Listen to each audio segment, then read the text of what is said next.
खामोश वाकयात में नए आने वाले दोस्तों से गुजारिश है कि चैनल को ज़रूर सब्सक्राइब कर दें और बेल आइकन पर ज़रूर क्लिक करें ताकि हर नई आने वाली वीडियो का नोटिफिकेशन आपको बर वक्त मिल सके। तो चलते हैं आज के एपिसोड की जानिब। जमान कहाँ है? मलक शहजाद ने आंखें निकाल कर अपनी बीवी की तरफ देखा। आपको ही बताकर जाता है, मुझे क्या पता।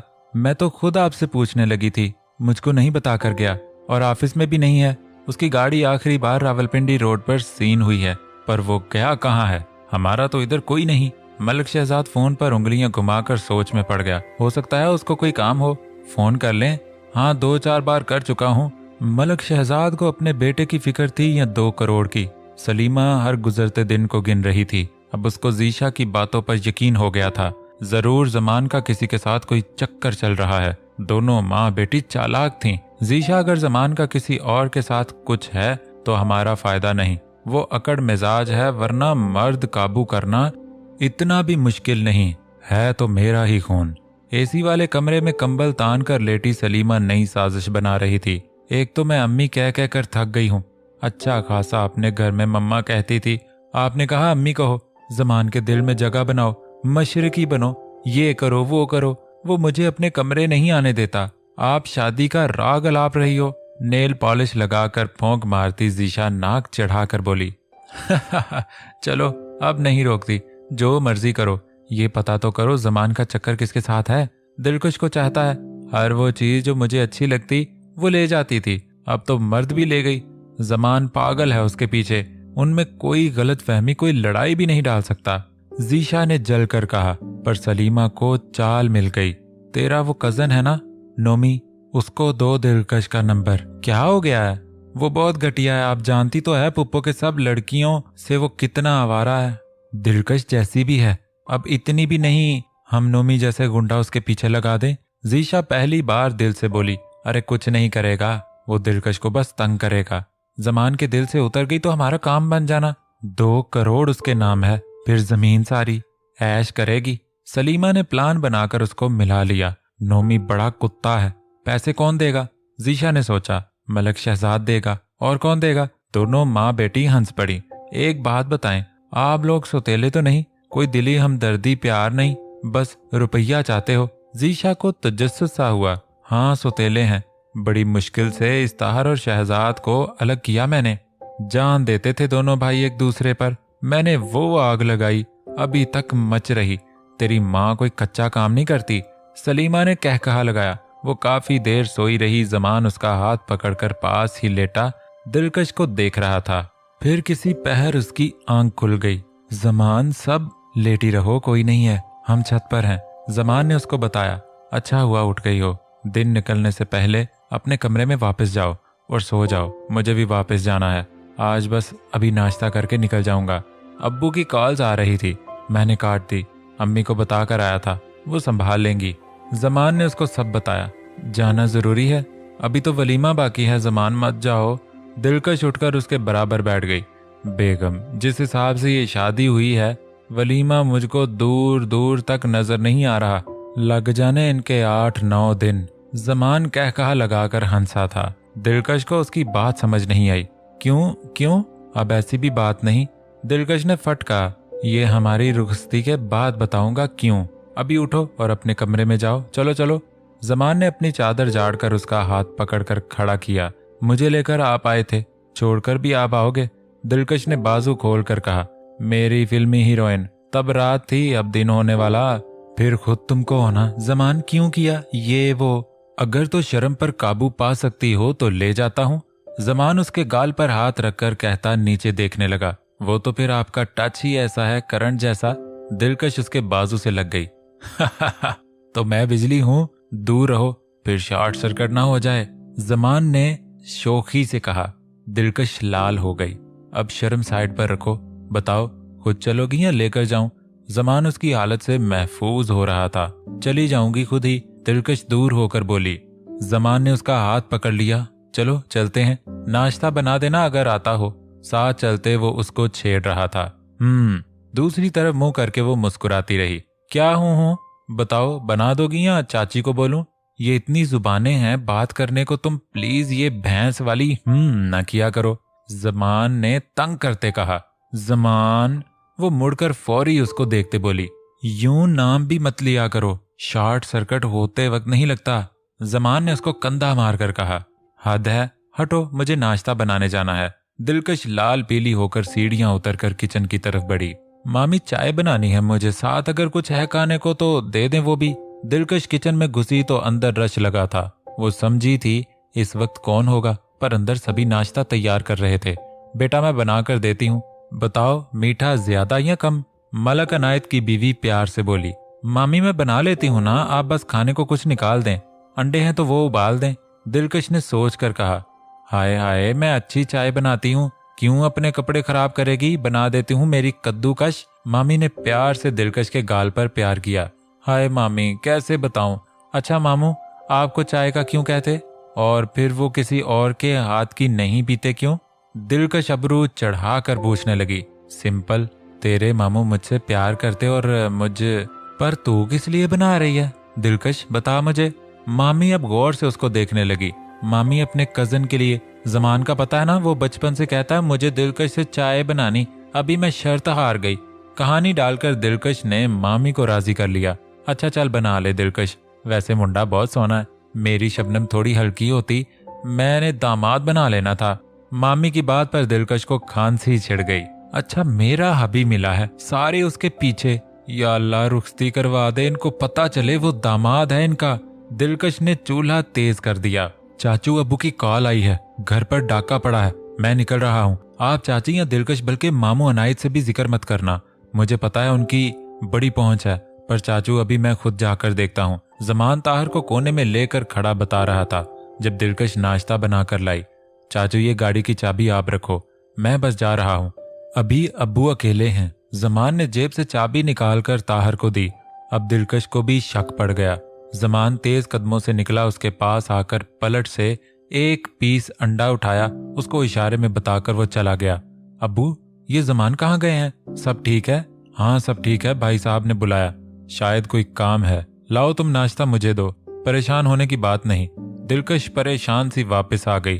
कुछ तो हुआ है, पर क्या?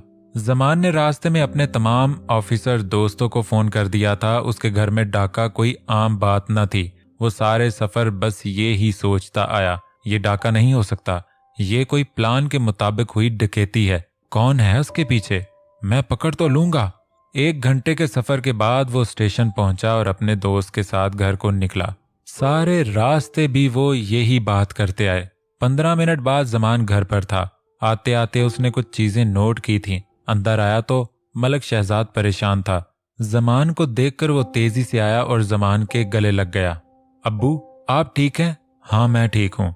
मलक शहजाद को सोफे पर बिठाकर जमान अपनी अम्मी की तरफ गया और उनके पास बैठ गया। अम्मी कब हुआ ये सब, और कौन था घर पर?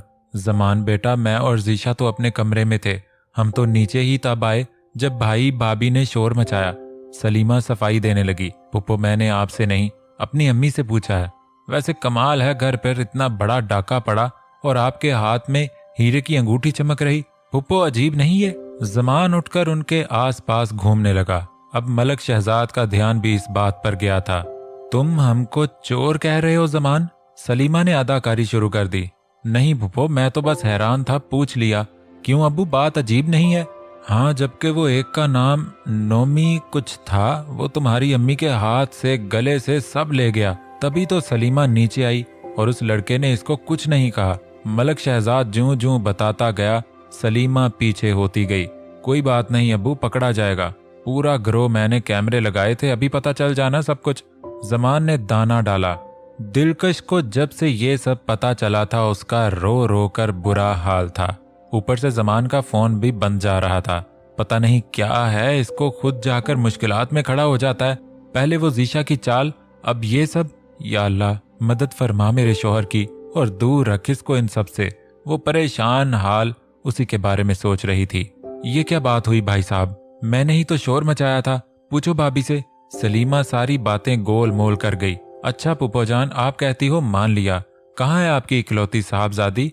इतना बड़ा डाका पड़ा, वो नजर ही नहीं आ रही है, कहाँ है? जमान मलक शहजाद के सामने वो सभी बातें खोल रहा था जिस पर शायद मलक शहजाद ध्यान दे।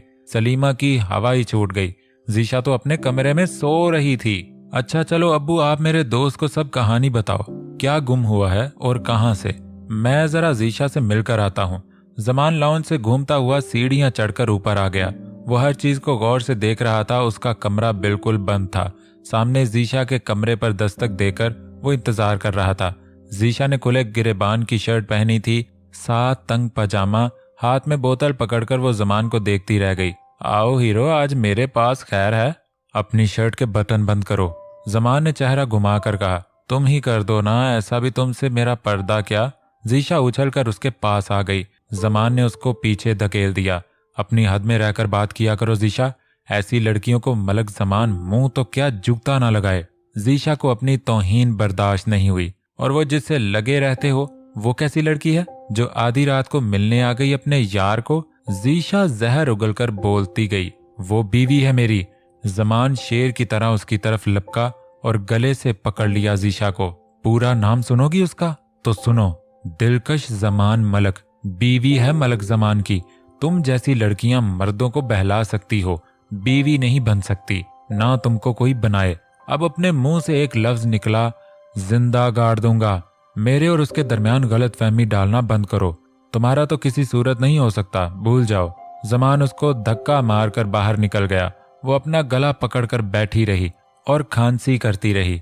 फिर फोन निकालकर दिलकश की तस्वीर एक नंबर पर मैसेज कर दी। अब पता चलेगा इस लैला मजनू की मोहब्बत का। जमान कहाँ हो? एक तो ये अजाब, इतनी लंबी शादी, वो भी किसी और की। हमारी ही हो जाती, कम से कम पास तो होते। पता नहीं कब मोबाइल देखेगा। एक तो ताया अब्बू के ड्रामे नहीं खत्म होते। दिलकश तपी हुई थी। शादी तो हो गई पर वलीमा 4 दिन बाद का था। मलक ताहर को अपनी जमीनों पर जाना था तो वो लोग आज शाम निकलने वाले थे। रावलपिंडी से दिलकश को ये खबर मिली तो खुश हो गई। दिलकश उठी और जमान का पसंदीदा जोड़ा निकाल कर इस्त्री करने चली गई। अच्छे से तैयार होकर वो वापस आई तो अपनी आंखों पर जैसे यकीन न आया हो। सामने जमान खड़ा था। वो मलक इनायत से कुछ बात कर रहा था। साथ उसके कजन और मलक ताहर भी था। दिलकश की खुशी की इंतहा न रही। चाचू, सामान रख देता हूँ, साथ आपके डेरे से 2 गाड़ियां आ रही हैं, वो पीछे जाएंगी। मैं यहाँ से ही अपनी गाड़ी ले जाऊंगा।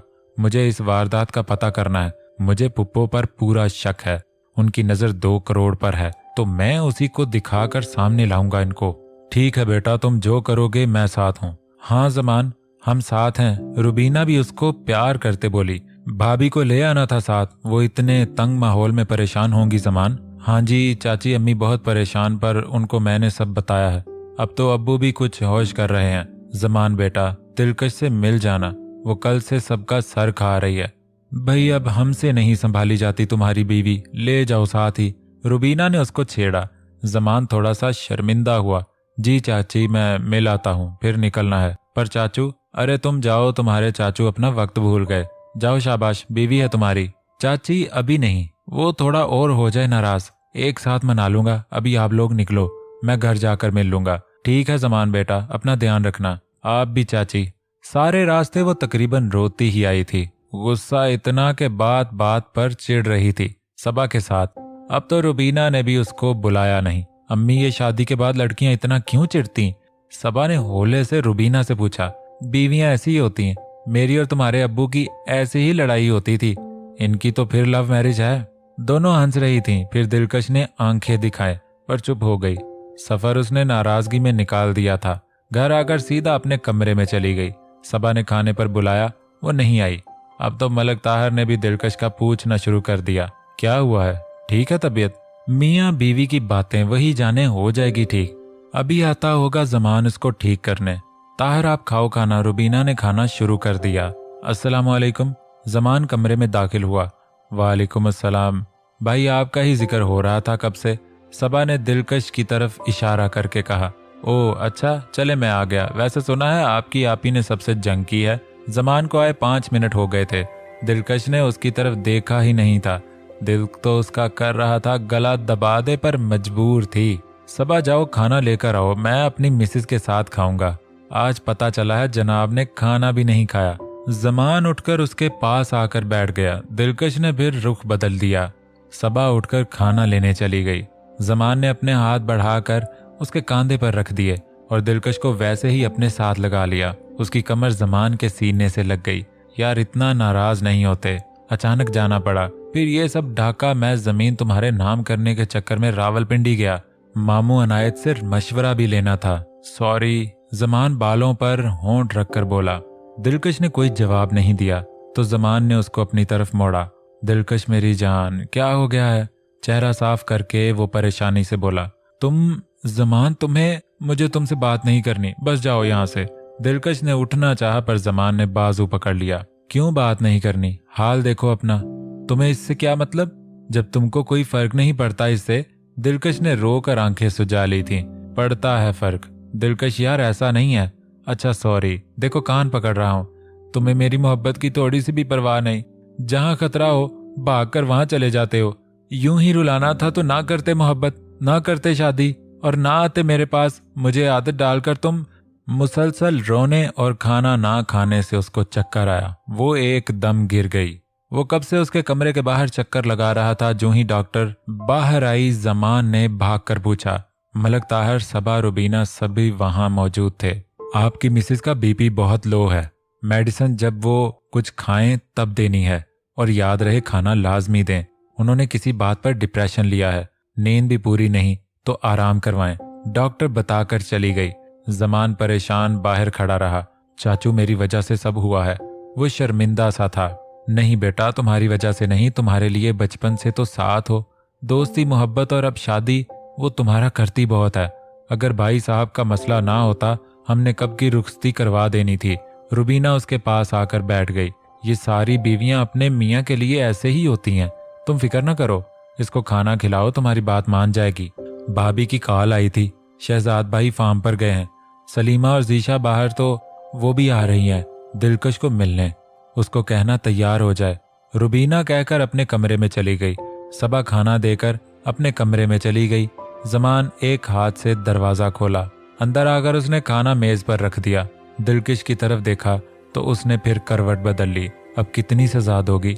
मान जाओ यार, चलो खाना खाओ, पहले ही बीमार हो गई हो। अब दिलकश तुमसे बात कर रहा हूँ। जमान को अब उस पर बेतहाशा प्यार आया। उसने बढ़कर कमरे को लॉक कर दिया, अपनी चादर उतार कर सोफे पर फेंक दी और जूता उतार कर बेड पर उसके पास आकर कंबल उठाकर लेट गया। दिलकश तुम जान हो मेरी, गलती हो गई ना, आइंदा मैं कभी नहीं करूंगा इतनी लापरवाही। अब मान जाओ प्लीज, आओ खाना खिलाता हूँ। फिर अम्मी आ रही हैं अपनी बहू से मिलने, ऐसे मिलोगी?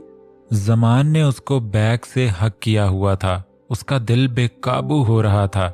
दिल चाह रहा था वो यूं ही लेटा रहे, पर नाराज थी तो दिलकश ने अभी तक उसको मुड़कर नहीं देखा था। ताई अम्मी आ रही हैं। दिलकश ने हल्की सी करवट ली। जमान ने उसको बाहों में भर लिया और उसकी गर्दन पर अपने लब रख दिए। जमान उसकी गर्दन को चूमता हुआ उसके चेहरे की जानिब बढ़ा। दोनों तरफ गालों पर अपने लबों की मोहर जब्त की और अपने लब दिलकश के लबों पर रख दिए। उसका दिल बेकाबू हो रहा था।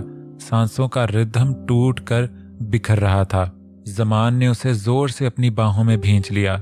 एक दूसरे के जिस्म का लम्स और गर्माहट शिद्दत पकड़ने लगी थी, मगर जो ही उसको अपनी नाराजगी याद आई तो दोबारा उससे मुंह मोड़ लिया। जमान फिर से उसे मनाने की कोशिश करने लगा। हाँ, पर तुमने देखो रो रो कर क्या हाल बनाया हुआ है दिलकश। यूं मत करो ना, फिर मुझे काम था ना। दिलकश उसकी फिक्रमंदी देख रही थी। वो जब करीब होता वो नाराजगी भूल जाती थी। अपने चेहरे पर प्यार करते जमान को देखकर उसके सीने से लग गई। तुम क्यों भूल जाते हो? अब शादीशुदा हो और तुम्हारी बीवी तुमको बांट नहीं सकती। जमान फिर ना करना जो आज किया, वरना मेरा वैसे ही सांस बंद हो जाना है। आइंदा मत कहना वरना डांट खाओगी। पर अभी खाना खाओ। जमान ने उठकर उसका हाथ पकड़ा और उसको सोफे पर ले गया। खा लोगी बीमार आत्मा, या मैं मदद करूं? जमान ने उसका मूड ठीक करते कहा। तुम्हारी मदद मुझे हर काम में चाहिए, खिलाओ। जमान ने नवाले बनाकर दिलकश के मुंह में डाले, उसको मेडिसिन दी और जाकर उसकी अलमारी खोलकर खड़ा हो गया। मलक शहजाद जमान की बातों पर सोच रहा था, क्या ये सब सलीमा? नहीं, पर हो भी सकता है। आखिर वो दौलत के पीछे कुछ भी कर सकती है। अगर मैं उसको अपने मतलब के लिए लाया हूं तो वो भी तो। पर वो लड़का कौन था? देखा सा लगा मुझे। मैं उस पर सलीमा से बात करूं? मलक शहजाद अपनी ही सोच में गुम था। उसने यूं मुझे गले से पकड़ा और अपनी बीवी का बताया। उसकी बीवी कोई और नहीं बल्कि दिलकश है। उसने दिलकश से शादी की है। कल वो उसके बच्चों की माँ होगी। सारी दौलत उनकी। जीशा ने दुख और गुस्से से सब कुछ सलीमा को बताया। आज मलक शहजाद को भी मुझ पर शक हो गया, इस जमान की वजह से। ऊपर से वो नोमी, जब भाभी का जेवर लिया मेरा भी उतार लेता। वापस आ ही जाना था। गधा, सबका शक हम पर। जीशा, हमको निकलना चाहिए यहाँ से। कोई लंबा हाथ मारो और चलें। मलक शहजाद ने जिंदा काट देना हमको। कुछ नहीं होगा। जो बात तुमको पता चली वही हम जमान के खिलाफ चलाते हैं। आप मामू को उसकी शादी का बताओ। भाई भाई आपस में शुरू, हमारा रास्ता साफ। वाह जीशा, अब लगी तुम सलीमा की बेटी। ये तो मैंने सोचा ही नहीं। क्या तलाश कर रहे हो? तुम्हारे लिए कोई ड्रेस देख रहा हूँ। अम्मी आ रही है ना, चेंज नहीं करना? वो सारे कपड़े यहाँ वहाँ कर रहा था। दिलकश ने अपनी अलमारी का हशर होता देखा तो खड़ी हो गई और जमान के पास पहुंच गई। क्या कर रहे हो? सारे कपड़े? जमान, मेरी पहले तबीयत इतनी लो है, मुझसे नहीं होता चेंज। ताई अम्मी ऐसे मिल लेंगी। वैसे भी उनके बेटे के लिए तैयार हुई थी और उसने देखा भी ना, मिला बस भाग आया। दिलकश के शिकवा शिकायत पर जमान चलता पास आ गया। अपने साथ लिए उसको वो बेड पर इस तरह गिरा के खुद नीचे और वो ऊपर थी। दिलकश के बाल जमान के चेहरे पर थे। अब माफ कर दो, और ऐसा कभी हुआ तुम मेरे लिए तैयार हो? मैं देखूं ना, ये मेरा फेवरेट कलर है जो तुम पर अच्छा लगता है, क्योंकि तुम मेरी फेवरेट हो मिसेस जमान मलक।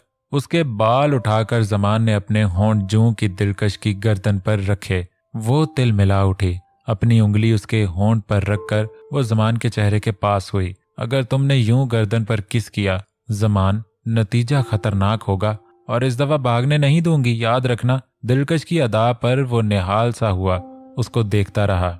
नोमी ने जब से दिलकश की तस्वीर देखी थी वो पागल हुआ फिर रहा था। पुप्पो, इस लड़की को मैं रख लूं? बड़ी ही कोई प्यारी है, मेरा दिल आ गया। नोमी मुंह पर हाथ फेर रहा था। जो मर्जी कर, बस इसको गायब कर दे। इसका आशिक है जमान, उससे बचकर अगर तू उसके हाथ लगा नोमी तो मुंह बंद रखना। ठीक है पुप्पो, इस लड़की के लिए तो कुछ भी। नोमी ने काल काटी। सलीमा को गुस्सा आ गया। क्या है इस दिलकश में जो हर कोई दीवाना है? खैर, मेरी बला से जीशा का घर बस जाए बस।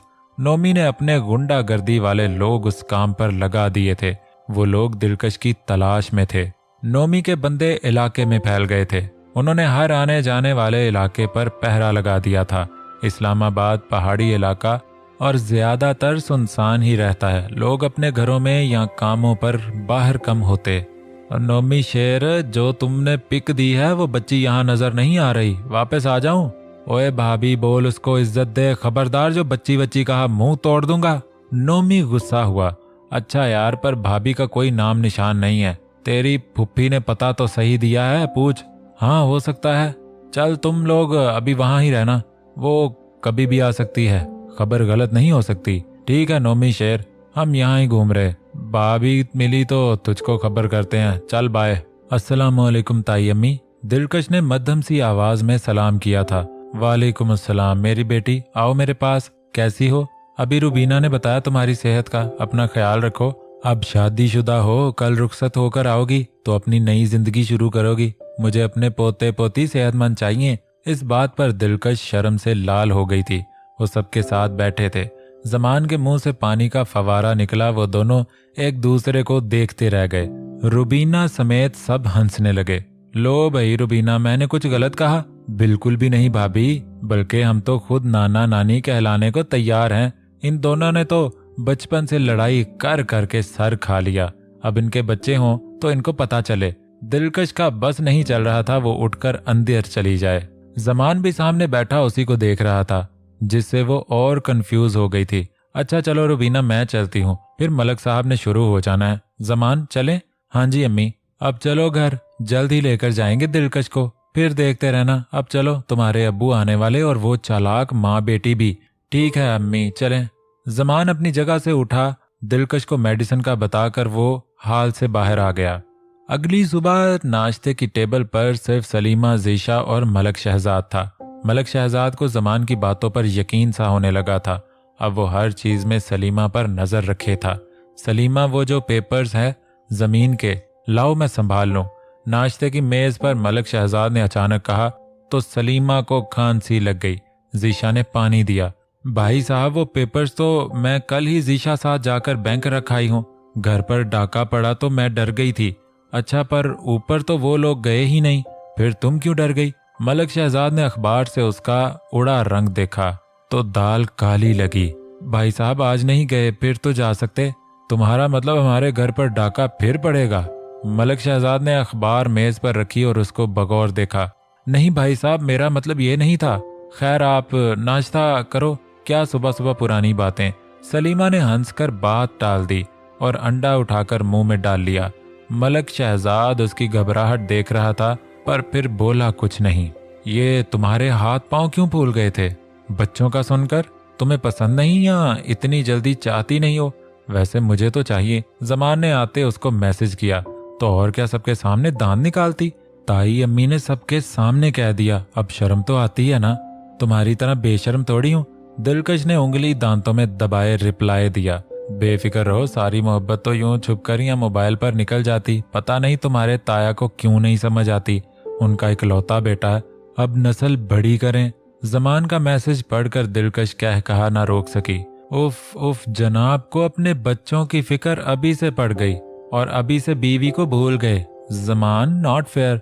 दिलकश ने रिप्लाई दिया तो वो भी फौरी जवाब लिखने लगा। दिलकश यार, आओ भाग ही जाते हैं। बच्चे बच्चे करके 5-6 साल बाद आ जाएंगे। अपने पोते पोतियां देकर तुम्हारे ताया मान जाएंगे। क्या ख्याल है, चलें? जमान ने मैसेज लिखा ही था। जैशा आन टपकी। जमान ने फोन अपनी पॉकेट में रखा और उठकर लॉन में चला गया। मैसेज की टोन पर उसने मोबाइल निकाला। दिलकश का मैसेज आया हुआ था। जहां कहोगे वहां जाने को तैयार हूं। तुमसे सब कुछ है। जहां ले जाओगे वहां रहूंगी। जिस शिद्दत से तुम बच्चे चाहते हो, मैं तुम्हें चाहती हूँ। नसीब में हुआ तो तुम्हारी ये ख्वाहिश भी पूरी करूंगी। जमान, बस तुम कभी कभी भी मुझसे दूर ना जाना, क्योंकि तुम्हारे अलावा ना तो किसी से मोहब्बत थी, ना है, ना होगी। I love you hubby. दिलकश के खुले इजहार पर वो बेहद खुश था। Love you too Mrs Zaman Malak, हम बहुत जल्द पास होंगे। वो लॉन में घूम रहा था कि उसकी नजर सलीमा के कमरे की खिड़की पर पड़ी, जहां 2 साए थे। जीशा नीचे हॉल में थी, मलक शहजाद और तस्लीम सो गए थे। फिर ये कौन है? जमान को तजस्सुस हुआ। वो फौरी ऊपर वाले पोर्शन की तरफ भागा। सबा, मैं कुछ जरूरी सामान लेने माल जा रही हूँ, तुमको कुछ चाहिए? दिलकश ने सब्ज रंग का सूट पहना था जिस पर हल्का काम हुआ था। उसने दुपट्टा लिया और अपनी शाल कांधे पर रखकर सबा से पूछा, आपी चाहिए तो है? अच्छा, मैं लिस्ट बना देती हूँ। हाँ बना दो, मैं अम्मी से पूछ कर आती हूँ उनको कुछ चाहिए या नहीं। दिलकश कमरे से बाहर आ गई। उसको तैयार देकर रुबीना ने बुरी खबर सुना दी। दिलकश का चेहरा उतर गया। घर वाली गाड़ी तो तुम्हारे अब्बू डेरे ले गए, और कोई है भी नहीं जो तुमको लेकर जाएगा। अब यहाँ तो जमान को कहो या मत जाओ। अम्मी, वो बिजी होगा, पर मुझे जाना है। अच्छा, मैं खुद चली जाती हूँ, आप उसको मुझे लेने भेज देना, मैं टैक्सी में चली जाती हूँ। दिलकश कहकर फौरी निकल गई। उधर रुबीना ने जमान को कॉल मिला दी। वो मीटिंग में था। घर का नंबर देकर उसने कॉल पिक की। अस्सलाम वालेकुम चाची, सब खैरियत? वालेकुम अस्सलाम बेटा, जमान फ्री हो? चाची मीटिंग में हूँ, आप बताओ कुछ काम था? काम तो नहीं बेटा, तुम्हारी बेगम ने नाक में दम किया हुआ, अकेली निकल गई है माल को। ऊपर से हालात खराब, ताहर भी घर पर नहीं, तुम उसको देखना जरा। रुबीना ने सारा पता जमान को दे दिया। जमान अपनी मीटिंग छोड़कर गाड़ी की तरफ भागा। उसको कॉल मिला रहा था, फोन बंद जा रहा था। वो परेशान हो गया। सारे रास्ते वो कॉल करता आया। नोमी शेर, भाभी मिल गई, वो सबज सूट में माल घूम रही है, अकेली है, पकड़ लें। इस बात पर नोमी कुर्सी से उठा। वाह, खुश कर दिया जिगर, मैं आ रहा हूं, तुम दूर रहकर बस नजर रखो उस पर। नोमी गले पर हाथ फेरता अपनी मोटरसाइकिल पर उड़ता हुआ उस जगह पर पहुंच गया। कहाँ है? जल्दी बताओ कहाँ है, दिल बेकरार है। नोमी उछल रहा था। उसके दोस्त ने इशारा किया तो सामने दिलकश के साथ एक मर्द खड़ा था। ये कौन है? तुम लोग कह रहे थे अकेली है, तो ये कौन है? नोमी उन पर टूट पड़ा। नोमी शेर, भाभी अकेली ही आई है, हम रास्ते से फॉलो कर रहे, तब क्यों नहीं बताया तुमने? अब खड़े रहो, मैं जाता हूँ, और देखो रास्ता साफ है। नोमी कहकर आगे बढ़ा। वो कुछ खरीद रही थी जब जमान ने उसको देखा और फॉलो करता पीछे खड़ा उसको देखने लगा। वो अपने ध्यान लगी थी। जमान ने अपना हाथ उसके कंधे पर रखा। वो डर गई। उफ जमान, जान निकाल दी। आप यहाँ कैसे? ऑफिस में थे ना? वो पूछ रही पर जमान गुस्से में था। जो लेना है लो, अभी वापस जाना है। दिलकश को समझ आ गई थी वो नाराज है, सो सब सामान उठाकर टोकरी में रखकर उसको थमा दिया और खुद अगले पोर्शन में दाखिल हो गई। जमान नोट कर रहा कोई दिलकश की तरफ मुसलसल देख रहा है और अब उसको अकेला देखकर पास जा रहा था। इससे पहले वो जाता जमान पहुंच गया। चलो, वो दिलकश का हाथ पकड़कर बिल बनवाकर अपने साथ बाहर ले आया। सारे रास्ते उसने दिलकश का हाथ नहीं छोड़ा और चुपचाप चलता आया। गाड़ी का दरवाजा खोलकर उसको बिठाया, गाड़ी लॉक कर दी और सामान पीछे रख दिया। जमान अभी भी बाहर था। वो लोग बाहर आ गए। जमान को देखकर सब पीछे ही खड़े रहे। नोमी भी बाहर आ गया था। नोमी शेर, ये बंदा ताकत में ज्यादा है, उसका बाजू देख और हाथ देख, हमको पड़ जानी है। चलो निकलो यहाँ से, फिर देख लेंगे। मैंने वैसे भी उसकी गाड़ी की हवा निकाल दी है, ज्यादा दूर नहीं जाएंगे, बंदे ले आते हैं अभी, चलो। उसका बंदा नोमी के कान में बोला। मौसम बदला और बारिश शुरू हो गई। दिलकश परेशान थी, जमान बाहर क्या कर रहा है। गाड़ी लॉक थी। वो सब निकल गए तो जमान वापस गाड़ी में आ गया। क्या हुआ है? दिलकश ने पूछा। दिलकश, तुम आइंदा अकेली बाहर नहीं आओगी। ये लोफर तुमको फॉलो कर रहे थे, पर ये लड़का मुझे देखा देखा लगा। मैंने बात करना चाही, वो भाग गए। मैं रिपोर्ट करता हूँ अभी, तुम कभी अकेली नहीं आओगी। ठीक है, मैं पहली बार आई थी जमान, पर अब नहीं आती। वो रास्ते में थे जब घर से खासा दूर खाली सी जगह पर गाड़ी रुक गई। जमान ने फोन निकाला और कॉल करना चाही, सिग्नल नहीं थे। बाहर तूफानी बारिश शुरू थी। जमान को एक होटल नजर आया। इस वक्त वो ज्यादा देर ना तो गाड़ी में बैठ सकते थे ना बाहर निकल सकते थे। जमान, दिलकश, तुम तो कुछ बोलो ही मत यार। अब बारिश मेरी वजह से हुई है, तुम बाहर आई क्यों? कुछ हो जाता तो? जमान जानी, मुझे चीजें लेना थी ना, सॉरी, पक्का वाला वादा। फिर अकेली नहीं आती। अब नाराज ना हो, ये शादी के बाद की पहली बारिश है, शुक्र है हम साथ हैं। दिलकश ने जमान का हाथ थाम लिया। यार, गाड़ी बंद पड़ गई, घर कॉल हो नहीं रही। तुम्हारा फोन कहाँ है? दो मुझे। जमान, वो घर पड़ा है। दिलकश ने मुस्कुरा कर कहा। अच्छा चलो, वो होटल है, एक देख लेते हैं, कॉल होती तो नहीं तो गाड़ी ठीक हो जाए या टैक्सी मिली तो चलें।